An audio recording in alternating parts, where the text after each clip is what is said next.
Hello viewers, Tollywood story এক্সপ্লেনারে সবাইকে স্বাগত জানিয়ে সবার পছন্দের ধারাবাহিক রাঙামতি তীরন্দাজের আজকের পর্বের রিভিউ নিয়ে আমি পৌঁছে গেছি তোমাদের সামনে। তাহলে আমরা দেখে নিই যে আজকের পর্বে কী হতে চলেছে। রাঙা বলছে স্টেজে যে আমি জিতি বা হারি তাতে আমার কোনো মাথা ব্যথা নেই, কারণ আমি জিততে বা হারতে আসিনি। এখানে আমার বড় যা, সেও নাম দিয়েছে, সেও পার্টিসিপেট করেছে, সেও কম্পিটিশনটা জিততে চায়, কিন্তু বিশ্বাস করুন আমি সেই জন্য আসিনি। আমি এসেছি শুধু আমার মানুষগুলোর কথা সবাইকে জানাবো বলে। রাঙা বলছে যে আমি বলতে চাই যে কোনো মানুষকে দূরে সরিয়ে দিয়ে নয়, ভালোবেসে কাছে টেনে নেওয়াটাই হচ্ছে ভালো মানুষের কাজ, উচিত কাজ। আর ওদিকে কিন্তু পুলিশ তার তল্লাশি চালিয়ে যাচ্ছে। পুলিশ তো হাতে পার্স পেয়েছে, বলছে এটা কারোর ব্যাগ থেকে চুরি করে এখানে ঢুকিয়ে রাখা হয়েছে। এটা খুব মডার্ন পার্স, আর এই পার্স এদের পক্ষে ইউজ করাটা সম্ভব নয়। রাঙা বলছে আমি আমার পরিবারের মানুষদের মুখ উজ্জ্বল করতে চাই, এই শহর এই গ্রামের সব মানুষদেরই মুখ উজ্জ্বল করতে চাই, দেশের সকলের মুখ আমি উজ্জ্বল করতে চাই, রাঙা বলছে। তখন রাঙার কথায় কিন্তু সবাই হাততালি দিচ্ছে। তখন পেছনে চলে আসে পুলিশ আর রাঙাকে চুপ করতে বলে। সবাই তো দেখে থমকে যায় যে কি হলো আবার। পুলিশের এরকম অপবাদ লাগানো দেখে ওদিকে একলব্যের মা কিন্তু রেগে যায়, বলে এসব আপনারা কি বলছেন, এসব মিথ্যে, এসব হতেই পারে না। বলে না, এসব সত্যি, এই যে আমরা এই অস্ত্রশস্ত্রগুলো পেয়েছি, সেখানে রিভলভার দেখতে পাই সবাই, সেটা দেখে তো সবাই খুব অবাক হয়ে যায়। এরপরে পুলিশ পার্সটাও বের করে দিচ্ছে, বলে দেখুন তো এখানে আপনাদের মধ্যে কারো পার্স নাকি। তখন একজন মহিলা বলছে হ্যাঁ এই পার্সটা তো আমার। তখন বলছে তার মানে এখান থেকে এরা পার্সটা চুরি করে নিজেদের ব্যাগে রেখেছিল। এসব শুনেও তো রাঙামতি অবাক হয়ে যায়। এরপরে একলব্য গেছে, বলছে অফিসার আমার মনে হচ্ছে আপনাদের কোথাও ভুল হচ্ছে। বলছে আমি এই মানুষগুলোকে খুব ভালো করে চিনি, এনারা কুসুমদারি গ্রামের বাসিন্দা, এরকম ধরনের কাজ এনারা করতেই পারেন না। আমার মা ওই গ্রামের এক হাই স্কুলে পড়াতেন, একজন রেপুটেড টিচার আমার মা, দীর্ঘদিন ওখানে থেকেছেন, আর এনারাই আমার মায়ের খাতির যত্ন করেছে। আমার মা খুব ভালো করে জানেন যে এরকম ধরনের অপরাধ এরা করতেই পারেন না, কারণ এনাদের জীবনশৈলীর সাথে আমার মা খুব ভালো করেই পরিচিত, এনারা কত কষ্ট করে নিজেদের জীবন চালায়, সুতরাং এরকম কাজ এনারা করতেই পারেন না। তখন পুলিশ বলছে আমাদের কিছু করার নেই, আমাদের কাছে একটা উড়ো ফোন এসেছিল, একজন মহিলা ফোন করেছিল, করে বলে যে এরকম ব্যাপার, এখানে নাকি জঙ্গল থেকে মানুষ এসছে আর অস্ত্রশস্ত্র নিয়ে এসেছে, আর আমরা এখানে এসে সেই অস্ত্রশস্ত্রও দেখতে পাই তাদের ব্যাগে। আমাদের কাছে যথারীতি প্রমাণ রয়েছে ওদের বিরুদ্ধে, তাই আমাদের কিছু করার নেই। এরপর আহিরিও বলছে যে যে সমস্ত খবর আপনাদের কাছে এসছে সন্ত্রাসবাদীর, এগুলো সব মন গড়া, এগুলো সত্যি হতেই পারে না। পুলিশ আর একলব্যর কথা বলার মাঝখানে কিন্তু রাঙামতি কি করছে, চুপ করে ওই জায়গা থেকে সরে ভেতরে চলে যায়, দেখতে যে কোনো কিছু প্রমাণ পায় কিনা। এদিকে তো সাত্তকী বলছে এই জন্য বলেছিলাম যে এই লোকগুলোকে আর আশকারা দিও না, এরা এই সমস্ত কিছু হাতিয়ার নিয়ে নাকি আমাদের বাড়িতে ছিল। তখন বর্দা বলছে যদি আমাদের মাথাতে হাতিয়ার ধরতো। তখন সাত্তকী বলছে ধরতেই পারতো, না ধরার তো কোনো কিছু নেই, আমরা প্রাণে বেঁচে গেছি, এরকমভাবে বলছে আর কি। এরপর সাত্তকীর বাবাকে বলছে যতদিন রাঙা থাকবে আমাদের বাড়িতে ততদিন তীর ধনুক ছুরি কাঁচি বন্দুক এগুলো সব থাকবে, রাঙা আমাদের বাড়ির বাইরে থাকলে তো এই বদনামটা হয় না। তখন সাত্তকীর কোনো কথা শোনে না একলব্যের বাবা, বলে তুই সর এখন, তুই এসব কথা এখন একদম বলবি না। তখন সাত্তকী বলে ধুর, কোনো কিছু বলেই দেখি কিছুতে লাভ হয় না। এরপরে বুধন কিন্তু চিৎকার করে করে বলছে না না আমরা চোর নই, আমরা চুরি করিনি। এমনকি পুলিশের পায়েও পড়ে যায় যে স্যার আমরা কোনো কিছু করিনি, সত্যি আমরা কোনো কিছু করিনি। কিন্তু পুলিশ তাদের কোনো কথা শোনে না, সবাইকে ধরে নিয়ে চলে যায়।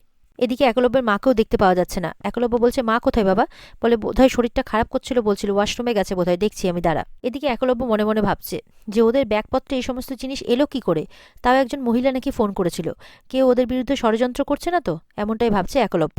এদিকে রাঙাকে কোথাও দেখতে পাচ্ছে না একলব্য, রাঙামতি রাঙামতি বলে চারিদিকটা খুঁজে যাচ্ছে। এদিকে রাঙা ভেতরে গিয়ে সমানে মনে করার চেষ্টা করছে যে শেষ এখানে ও কি দেখেছিল, কোনো আশ্চর্যজনক কিছু দেখেছিল কি, কিছুতেই মনে করতে পারছে না। তারপর হঠাৎ করে তার মনে পড়ে যে একলব্যের দিদির একজন বুড়ো মানুষের সাথে ধাক্কা লেগেছিল। তখন মনে করতে থাকছে যে উনি একটা আজব ভাষায় কথা বলছিলেন, যেই ভাষা কেউ বুঝতে পারেনি, সেই ভাষা বৃন্দা বুঝতে পেরেছিল। এগুলো সব মনে পড়ছে রাঙামতির। রাঙামতি তো এবার ওই বুড়োটাকে সন্দেহ করছে। তারপর বলছে কিন্তু পুলিশ বলেছে কোনো একজন মেয়ে ফোন করেছিল, কে, বড় বৌদিদি নয় তো, কিন্তু সে তো সবসময় আমার সঙ্গেই ছিল। বলছে বুধনদের যদি ধরিয়ে দেয় তাহলে বড় বৌদিদির কী লাভ, এমনটা করলে তো আমি কম্পিটিশন থেকে বাদ হব না, কম্পিটিশন যেমন চলছিল তেমনই চলবে। বলে না না বড় বৌদিদি এরকমটা করেনি, তাহলে কে করলো এমন কাজ, সমানে ভেবে যাচ্ছে রাঙামতি। এরপরে তো রাঙা যখন এই সমস্ত কিছু ভেবে যাচ্ছে তখন তখন ওখানে আরও সব কম্পিটিশনের মেয়েরা, মানে এরপরে যাদের রাউন্ড ছিল তারা সব ওখানে আসে। তারা বিরক্ত হচ্ছে, ধুর কখন যে শুরু হবে কে জানে। এরপর রাঙামতিকে দেখে বলছে তোমার সঙ্গসাথীকে তো ধরে নিয়ে চলে গেল, এবার কি হবে, তুমি প্রাইজ পাবে তো। রাঙা তো চুপ করে আছে। আরেকজন বলছে ধুর ছাড় তো ওদের কথা, ওই পুরো মুডটা একেবারে নষ্ট করে দিয়েছে। তখন একটি মেয়ে বলছে তার চেয়ে বরঞ্চ আয়, আমি ভিডিও করেছি, এই ভিডিওটা তোরা দেখ। তখন তো তারা সমানে ভিডিও দেখছে। এদিকে তো বুধন দেখে জোর করে টানতে টানতে নিয়ে যাওয়া হচ্ছে, তারা তো কিছুতেই যাবে না, সমানে রাঙাকে ডাকছে আর পুলিশকে বলছে আমরা কোনো কিছু করিনি, রাঙাকে ডাকছে, রাঙা আমাদের বাচ্চা, আমাদের বাচ্চা। এরপরে সেখানে ভিতর থেকে সমস্ত লোকজন এসে জড়ো হয়, সেখানে বৃন্দারাও আসে, আর সেই লোকটা মানে সুব্রতও আসে সেই বুড়োর বেশি। তখন বৃন্দা বলছে তুমি এখনো এখান থেকে যাওনি, কখন দাড়ি টাড়ি খুলে যাবে তখন এক সর্বনাশ কাণ্ড হবে, এখান থেকে যাও তাড়াতাড়ি, সুব্রতকে বলছে। এদিকে রাঙা এসে পুলিশকে বলছে ওদেরকে ধরে নিয়ে যাস না, ওরা কোনো কিছু করেনি। তখন পুলিশ বলছে আপনি যদি কোনো প্রমাণ দিতে পারতেন তাহলে অবশ্যই ছেড়ে দিতাম, ইনোসেন্ট ভাবতাম, কিন্তু আপনি তো দিতে পারেননি কোনো কিছু। একলব্য সেখানে আসে, বলছে যখন আপনি এটা করতে পারেননি তখন আমাদের কিছু করার নেই, আমাদেরকে গ্রেপ্তার করতেই হবে।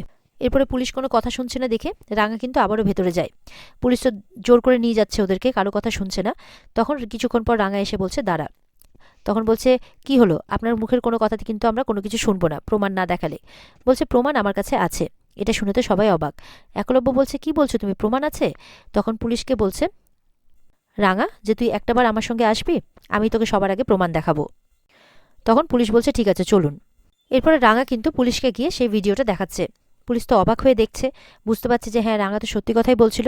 আর এদিকে সবাই অবাক হচ্ছে যে কি এমন দেখাচ্ছে রাঙামতি যে আমরা তো কিছুই বুঝতে পারছি না, এরকমভাবে সবার মধ্যে একটা আলোচনা হচ্ছে আর কি। এরপরে ভিডিওটা দেখার পর পুলিশ রাঙাকে বলছে হ্যাঁ বুঝতে পারছি, আপনি ঠিক কথাই বলছিলেন, চলুন। এরপরে সবার সামনে এসে পুলিশ বলছে যে উনি ঠিক কথাই বলছিলেন, কেউ এসে এই বন্দুকগুলো অস্ত্রশস্ত্রগুলো ওদের ব্যাগে ঢুকিয়ে দিয়ে গেছে। এটা শুনে তো সবাই অবাক হচ্ছে। আহিরি বলছে কি বলছেন, এরকম কাজ কে করলো? তখন পুলিশ বলছে একজন মহিলা। এই কথাটা শুনে কিন্তু সবার আগে আহিরি অবাক হয়। পুলিশ তখন বলছে যাই হোক আমরা আর কোনো ঝামেলা বাড়াচ্ছি না, এখন অনুষ্ঠানে সবাই মিলে আবার যোগ দিন, কোনো অসুবিধে নেই, আমরা ওদেরকে ছেড়ে দিচ্ছি। এই বলে ওদেরকে ছেড়ে দিতে বলে। এরপরে তো বুধন আর সবাই মিলে খুব খুশি, রাঙাও খুব খুশি যে তাদের সঙ্গসাথীকে সে বাঁচাতে পেরেছে। আর একলব্য খুব খুশি যে রাঙা এরকমটা সঙ্গে সঙ্গে প্রমাণ আনতে পেরেছে। এরপর বুধন রাঙার কাছে এসে বলছে তুই আমাদের সবাইকে আজকে বাঁচালি রে রাঙা, আমাদেরকে বাঁচালি। তখন রাঙা বলছে তুই এসব কি বলছিস, চল আমরা সময় নষ্ট করে এবার ভেতরে যাই। এবার একলব্য রাঙার কাছে আসে, এসে বলছে রাঙামতি তুমি কিভাবে প্রমাণ করলে যে অস্ত্রগুলো বুধনদের ব্যাগে অন্য কেউ রেখেছিল? রাঙা বলছে উড়নবাবু এই সমস্ত কথা পরে হবে, আগে অনুষ্ঠানটা শুরু করি, নাহলে অনেকটা দেরি হয়ে যাবে। এই বলে সবাই ভেতরে চলে যায়। এরপরে রাঙাকে একা পেয়ে বৃন্দা বলছে রাঙা তুই কি করে জানলি, ওখানে তো কোনো সিসিটিভি ছিল না। তখন রাঙা বলছে ক্যামেরা না থাকলে কি হবে, ভগবানের চোখ তো আছে, ভগবান সব দেখতে পান, সেটাকে তো ফাঁকি দেওয়া যায় না, যে অন্যায় করেনি তাকে ভগবান কখনো শাস্তি দেন না। বৃন্দা তো অবাক হচ্ছে রাঙার কথা শুনে। এরপরে তো ভেতর থেকে ডাকতে চলে আসে যে তাড়াতাড়ি চলো ভেতরে, না হলে ভেতরে নাম ডাকা শুরু হয়ে গেছে। এরপরে রাঙা বলছে বৃন্দাকে চলো আগে আমরা ভেতরে যাই, কারণ দেখতে হবে তো যে মিসেস কলকাতা কে হয়। তখন রাঙার কথা শুনে কিন্তু বৃন্দা অবাক হয়ে যায়। এই বলে রাঙা ভেতরে চলে যায়। আর এখানে আজকের পর্ব শেষ হয়ে যায়। তো অবশ্যই ভালো লেগেছে তোমাদেরকে আজকের পর্ব।